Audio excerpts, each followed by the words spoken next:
Trap lines, trap lines, trap lines. It's the theme of the week, gentlemen. Trap lines. We got UFC Nashville, Lewis versus Teixeira.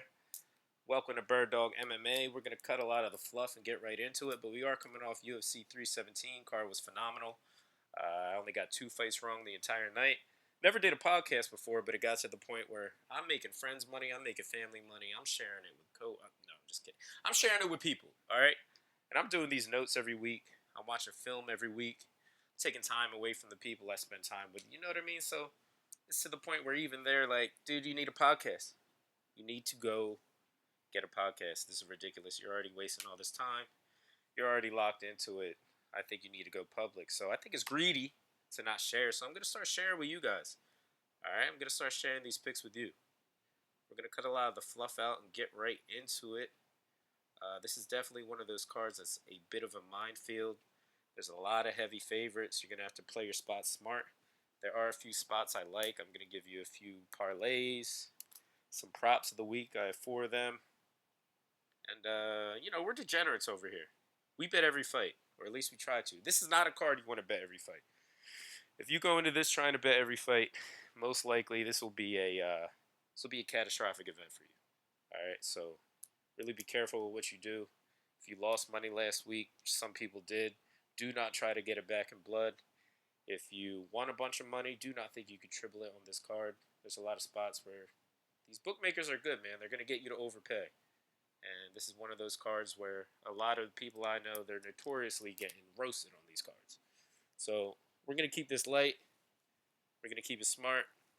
And let's cut the fluff and get right into it. First fight of the night, we have Fatima Klein versus Melissa Martinez. I'm not even going to pretend to be interested in this one, guys. It's a minus 1,400 women's MMA fight. You can take the over if you want. I'm sure it's minus 900. I'll be completely honest. I didn't even check. I can't reach it. The odds are too ridiculous. Take the over if you want, like I said. But knowing me, I'll bet the over. And someone gets subbed in round 1. You parlay it. Somebody gets cooked in round 2. I'm not touching it. All right, so we're just going to pretend like this one doesn't exist and start with the next fight. Next up, we got Mike Davis versus Mitch Ramirez. Fight's going to be fun to watch. But again, it's one of those fights that's going to be a bit of a minefield. Mike Davis is at minus 1,100. You can roll the dice if you want. Go Davis decision, Davis KO, Davis sub. All of those things can happen. But again, even though we're degenerates over here, that is rolling the dice at the end of the day. And this is one of those cards where you'll lose money if you try to do that. So we're going to try to make educated plays. So my take on it is Ramirez is really tough, but his striking is really basic. He will mix in some takedowns when necessary. But Davis just has far superior head movement, way better footwork. He's kind of better everywhere. Really accurate punches. And a very fast level change into a double leg. I think he's the clear pick here. Like I said, you can roll the dice if you want, but I wouldn't. We're going to pass on this and move to the next fight. Next up, we got Walter Walker versus Kennedy Nzechukwu. Doesn't matter how many times I say his name, it will always be hard to pronounce. Go ahead, Google it, say it 4 times. But anyway, I think Kennedy looks good at heavyweight. I really do. He has faster hands, good cardio, nice teeps up the middle, good high kicks. But the question is against Walker, can he deny takedowns? We've all been asked that. I know everybody really likes Walker here, but Walker's grappling doesn't look that impressive to me. I know he grew up in Russia, unlike his brother Johnny. He's a decent grappler. He wrestles like a Dagestani, but you don't really see him completely control people on the ground once he gets it on the ground. I've watched all his fights. Opponents really have no problem getting back up. But the bigger thing here that I saw on film is Walker's cardio. You saw his cardio look atrocious. I'm sorry. After round 1, against the majority of his fights, he looks completely gassed. And that's not normal. I know he's leaner now. He really, spent some time on the treadmill. His physique is way better. But I don't think any amount of training, like cardio training, could fix the issue he had. Like, after round 1, he looked right there to get punched. And I think if Kennedy can deny a takedown, like I said, get the fight back to his feet, survive round 1, I think he can easily pick apart Walker here. I could really eat shit here. I'll be completely honest. Walker could come, get another leg lock, which I don't think will happen. He get another round 1 leg lock. He could dominate him for 2 rounds, 3 rounds maybe, get a decision. But I'm going to go with the favorite here. I'm going to go with Kennedy Nzechukwu. Kennedy Nzechukwu. Like I said, I think he has a lighter man skill. He fought at 205 the majority of his career. They both fought Lucas Bresky. Only difference was Kennedy finished him. Walker lost by decision. And the reason he lost by decision is because he got tired. And that's the problem with a heavyweight and that heavy grappling approach. I think Walker's game plan really plays into Kennedy's game. There is a scenario where Kennedy can get put on his back for 3 rounds, lose the fight by decision. There's always the angle of him getting subbed. You saw Walker does have good jiu-jitsu. He's been training in Russia basically his whole life. He can sub Kennedy, but I'm just going to take a shot here. I don't necessarily like a heavyweight dog at plus 180 who's shown us he has no cardio. His last 2 fights were finished early in round 1 by heel hook against inferior opponents. Was it Justin Tafa or Junior Tafa? I'm just not buying it. It's one of those scenarios where I'm going to go with the more proven prospect in Kennedy Nzechukwu, the better striker. I'm going to hope that he can deny some takedowns, keep it on the feet, lock in, and probably get a third round KO completely, if I'm being completely honest. I like fight to start round 2, and I also like Kennedy's money line. So give me that. Next up, we got Murphy Mara. Honestly, another one of those situations. Heavy favorite, women's MMA. I'm not parlaying it. I'm not even checking the over. You could bet the over if you want. That's my thing. But I'm not. I'm just gonna, go crack a beer, use the bathroom. I don't know. Then we have Chitty and Jukwani versus Jake Matthews. Mate, Jake Matthews. Jake has been in the UFC since what, 14? We've watched him grow up. Very technical striker. Solid fighter. But I think Chitty is good at range. He likes to pick his shots. He is 36, but it's weird because although he's 36, he has shown a lot of improvement lately. Chitty can be flat-footed at times, but that's mainly because he relies on his range. Once you enter that green zone, he will kind of fire off one of his 8 limbs, elbows, knees. He's really good at controlling the fight, controlling the range. Matthews does have 3 losses in the past 4 years, but they were to Sean Brady, Michael Morales, who are both Diesel, and Matthew Semmelsberger, former college football player, solid athlete. So that's not really nothing to be ashamed of. We have seen Jake grow up in the UFC. He has gotten a lot better, but from what I've seen of film, he doesn't really have a ton of power on his punches. The thing is, he hasn't been KO since 2016. That was actually to Kevin Lee. I will be honest, Matthews does get some tough matchups, and I think this will be another tough matchup for him.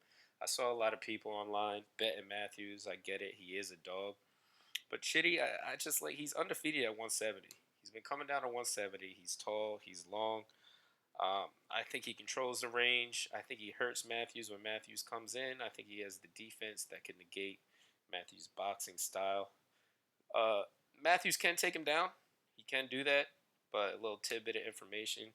Chitty's takedown defense is almost 80%. A lot of people do go with that game plan trying to wrestle Chitty, and even up a weight class, he's been able to deny enough takedowns, keep it on the feet. He does get pushed up against the cage a lot, but he's always a taller fighter, so that's no problem for him. He throws knees there, he throws elbows. He really can hurt you on the way in, and that's how he controls the range. So I think Matthews has a good chin. I'm going to go over 2.5 rounds. I'm throwing a unit on over 2.5 rounds. So give me that. Next, we got Junior Tafa versus Tuku Tokos. Tafa does look shredded. In his recent training pictures, he's coming down to 205. He's not Mr. World shredded, but he definitely does not look anywhere near to how he used to look, so that's good to see. He's coming down 205, like I said.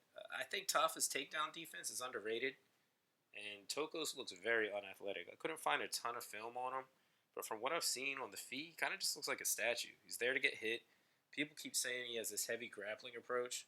He's in a good gym, which I do get, but I don't really see it. He doesn't force it as much as I like to see. And Tafa's a heavyweight, and he's coming down to 205. You saw Tafa, even though he does get taken down when he is on his back, he looks helpless, but he's actually pretty solid. Like a lot of those guys from over there, they're pretty solid at not letting the fight get there. I think he has underrated takedown defense, so I'm going to go with Tafa here. I think he denies enough takedowns. And, yeah, give me Tafa money line. I might sprinkle a little bit of a KO. Give me Tafa deny some takedowns, putting it on Tokos. Tokos is a statue. He's there to get hit. If he can't lay and pray on Tafa, I think he's in for a long night. So give me like round 2 knockout.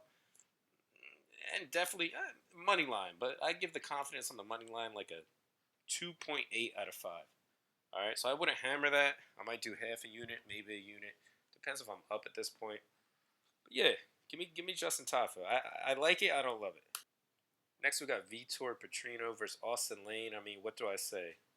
I have no idea how this fight's gonna go. Lane is a minus 700.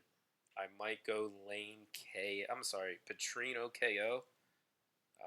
No offense to Justin Lane, but this is more of a bet against him. I can't trust his chin. I can't trust his skill set. The odds suck. The fight's untouchable.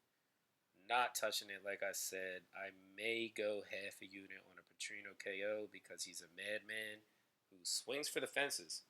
It's like one of those little kids, like a toddler, who you take a toy from. He's coming back at you and trying to get it.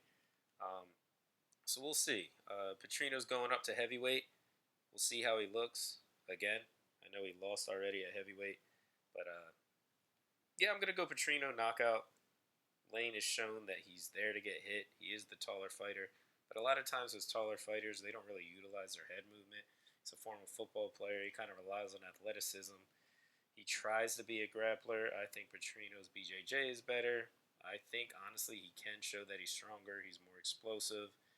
And Petrino has been fighting a lot more cautious ever since his losses recently, and he has shown cardio issues. But I do think that has improved his fight IQ. You know, he has been fighting a lot smarter, so that does make me nervous about the KO. So this is another pass, man. This was, like I said, this is a minefield card. I'm not touching a lot of these fights. If you want, sprinkle a Petrino KO. I think that's a decent chance to hit. Other than that, again, just sit back and watch this violence. You know, it's. I'm sure that I'd even check the under. I'm sure the under is juiced as well. Um, but give me Petrino. I'm not parlaying him. He's one of those guys that'll ruin any parlay you put him in potentially. You never know. Obviously, Anthony Smith.